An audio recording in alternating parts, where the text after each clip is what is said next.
Morning friend, अब हम देखेंगे स्लम्प कोन का यूज कैसे किया जाता है। देखिए यहाँ पर ये हमारे पास है स्लम्प कोन, जिसका ऊपरी डाया होता है 4 इंच का और नीचे का डाया रहता है हमारा 8 इंच का। ठीक है, अब इसको हम भर देंगे कंक्रीट से फुल्ली 3 लेयर्स में फिल करेंगे इसको। और जब इस कोन को निकाल लेंगे, कंक्रीट को खुला छोड़ेंगे, तो इस तरीके से कुछ कंक्रीट नीचे की तरफ धंस जाती है। तो इस तरीके फिर हम नापते कैसे हैं, इसके सामने ही हम एक स्लम्प कोन रखेंगे, उसके ऊपर से ये टैंपिंग रॉड होती है हमारी, ये रहेगी हमारी टैंपिंग रॉड। तो इसी को हम कोन और कंक्रीट के जहाँ पे धंसाव रहेगा वहाँ से इस तरीके से नाप लेते हैं। और ये यहाँ पर इस स्केल लगा देते हैं, रूल जिसको बोलते हैं, ये लगी हुई है और उसी से नापते हैं कितना नीचे तक हमारा गिरा हुआ है। यही नाप हमारी स्लम्प होती है और इसी स्लम्प से हमें पता चलता है कि हमारा वर्कबिलिटी कितनी है।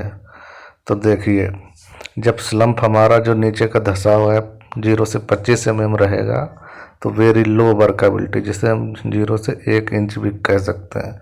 वेरी ड्राई, जब वेरी लो होती है वो कहाँ यूज करते हैं हम इसको, very dry mixes in paving machines with high powered vibration binding concrete shallow sections पे, जहाँ पे हमें यूज करना होता है यहीं पे हम इसका यूज कर देते हैं। और जब स्लम्प जो है हमारा 1 से 2 इंच के बीच में रहेगा, मतलब 25 से 50 mm लो वर्कबिलिटी वहाँ पर होगी।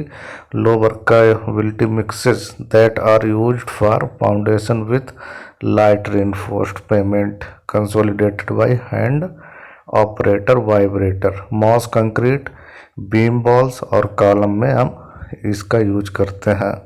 और 2 से 4 इंच अगर हमारे स्लम्प रहा है तो 50 से 100 mm रहती है माप इसकी, और वर्कबिलिटी हमारी मीडियम कही जाएगी। और medium workability mixes manually consolidated flat slabs normal manually placed reinforced concrete heavily reinforced section using mechanical vibration strip putting heavily reinforced section in slab। तो ये हमारा रहेगा।